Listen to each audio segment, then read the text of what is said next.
বর্তমানে ইলেকট্রনিক মিডিয়ার কারণে অমুসলিম সমাজের বিভিন্ন বিবাহের অনুষ্ঠান আমরা বারবার দেখছি, যে কারণে অধিকাংশ আমাদের মুসলিম সমাজের মুসলমান দিনদার ভাইয়েরাও কোনটা ইসলাম নয় বুঝতে না পেরে অমুসলিম সমাজের অশ্লীলতা এবং অবৈধ আনন্দগুলোকে বিবাহের ভিতরে নিয়ে আসছেন। এটা আমাদের জীবনকে কলুষিত করছে, আমাদের বিবাহকে বরকতহীন করে দিচ্ছে, আমাদের পরিবারগুলোকে নষ্ট করছে।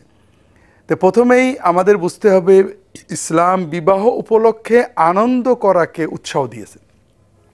রাসূলুল্লাহ সাল্লাল্লাহু আলাইহি ওয়াসাল্লাম বিবাহের সময় আনন্দ করা, মেয়েরা মেয়ে মহলে নির্মল গীত গাওয়া, হাসি আনন্দ করা, মেয়েকে সাজানো ইত্যাদি, খাওয়া দাওয়া, এগুলোকে উৎসাহ দিয়েছে। কিন্তু এই আনন্দ, নির্মল আনন্দকে বাদ দিয়ে তথাকথিত গান বাজনা, অশ্লীলতা, বেহায়াপনা, নাচ ইত্যাদির ভিতরে যে আমরা একদিকে কঠিন পাপে লিপ্ত হচ্ছি, অকারণ পাপে, আরেকদিকে আমাদের নতুন দম্পতির পারিবারিক জীবনটাকে বরকতহীন করে দিচ্ছি। প্রথমেই যে বিষয়ে আপনি প্রশ্ন করেছেন সেটা হলো গায়ে হলুদ। গায়ে হলুদের কয়েকটা পর্যায় আছে। মেয়েদের জন্য হলুদ বা হলুদ জাতীয় কিছু মেয়ে মহলে পরিয়ে তার সৌন্দর্য বৃদ্ধি করে, এটা বৈধ। অর্থাৎ এটা কসমেটিক্সের হ্যাঁ, হলুদ বেশি করে ব্যবহার সৌন্দর্য বৃদ্ধি করে, এটা বৈধ। গোসলের সময় হলুদ ব্যবহার করা, আর কোনো মেয়ে যদি মেয়েকে হলুদ মাখায়, এটাও বৈধ। তবে কোনো পুরুষের জন্য পাত্রপক্ষের পুরুষেরা এসে, বা এটা কঠিনতম হারাম। আর পুরুষের জন্য হলুদ জাতীয় কিছু, জাফরান জাতীয় কিছু গায়ে মাখাটাই রাসূলুল্লাহ সাল্লাল্লাহু আলাইহি ওয়াসাল্লাম কঠিনভাবে নিষেধ করেছেন।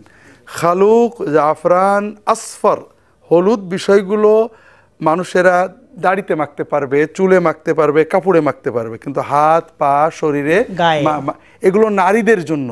নারীদের, ইসলাম নারী এবং পুরুষের সৌন্দর্য চর্চাকে পৃথক করেছে। মেয়েদের জন্য হাতে পায়ে মেহেন্দি ব্যবহার করা, হলুদ মানে জাফরান ব্যবহার করা ইত্যাদিকে উৎসাহ দেওয়া হয়েছে। আর পুরুষদের জন্য মেহেন্দি, খেজাব, খালুক, হলুদ, আতর ইত্যাদিগুলো দাড়ি, চুল, কাপড় ইত্যাদিতে ব্যবহার করতে উৎসাহ দেওয়া হয়েছে, কিন্তু হাতে পায়ে ব্যবহার করতে নিষেধ, এবং গায়ে মেখে গোসল করা, জি এগুলো নিষেধ করা হয়েছে। কাজেই প্রথম কথা, পুরুষের জন্য হলুদের অনুষ্ঠান এটা অবৈধ।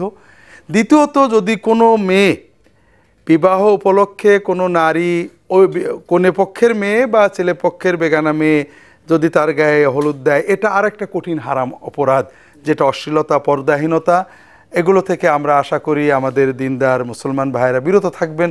ভাইয়েরা, পাপ আমরা বাধ্য হয়ে অনেক করি, এই অকারণ আনন্দের নামে অকারণ পাপ করে কিছুই পেলাম না, আল্লাহর কাছে গুনাহ জমা হলো, এগুলো থেকে অন্তত আমরা বেঁচে থাকার চেষ্টা করি। আল্লাহ তাআলা তৌফিক। তাহলে নির্মল আনন্দের ক্ষেত্রে মহিলারা যেমন মহিলা মহলে গীত গাইতে পারবে, বৈধ উৎসাহ দেওয়া আছে।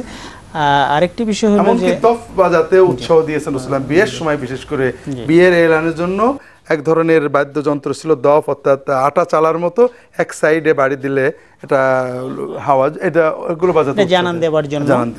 হ্যাঁ, এটা করা যেতে পারে। তাহলে এটা আমরা দেখতে পাচ্ছি যে এটা একটা হারাম কাজ আমাদের সমাজে প্রচলিত হয়ে গেছে, এটা থেকে দূরে আসতেই হবে যদি আমরা সুন্নাহ।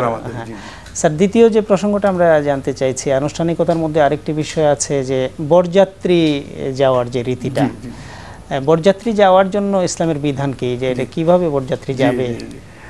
প্রথম কথা হলো যে